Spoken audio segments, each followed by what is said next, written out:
नमस्कार, मैं हूं सूर्य प्रकाश तिवारी। आप देख रहे हैं विश्वरक्षक हिंदुस्तान।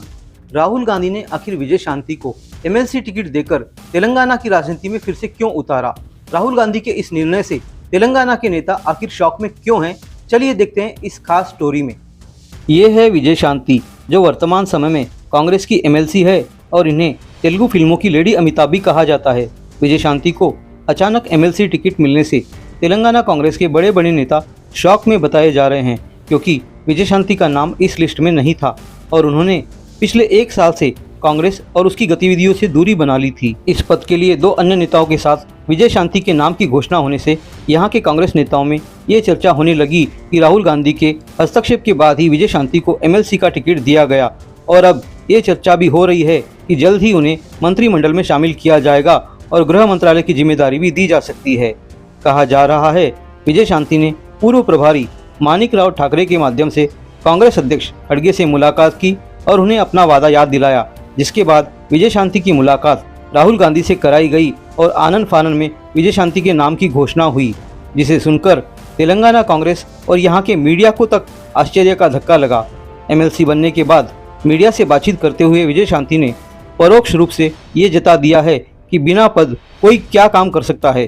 साथ ही ये दावा किया है कि वे अब सक्रिय रूप से कांग्रेस को मजबूत बनाने के लिए काम करेगी और विपक्ष की नीतियों का मुंह तोड़ जवाब देगी।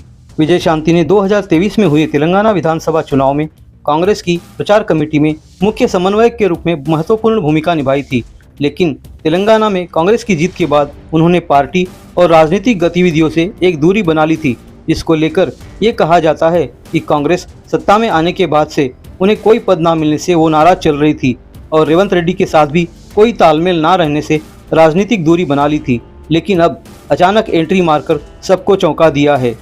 कई तेलुगु फिल्मों के साथ हिंदी, तमिल फिल्मों में काम करने वाली विजय शांति वर्ष 1997 में बीजेपी में शामिल हुई थी, लेकिन कुछ समय बाद जब तेलंगाना आंदोलन चला तो उसमें कूद पड़ी और इस दौरान अपनी एक पार्टी भी बनाई थी, मगर बाद में वो टीआरएस में शामिल हो गई और मेदक से चुनाव जीत गई। मगर केसीआर के साथ मतभेदों के चलते उन्हें टीआरएस से निलंबित कर दिया गया तो फिर से बीजेपी में शामिल हो गई और 2023 में चुनाव के दौरान खड़गे के समक्ष कांग्रेस में शामिल हो गई और केसीआर पर जमकर निशाने साधे।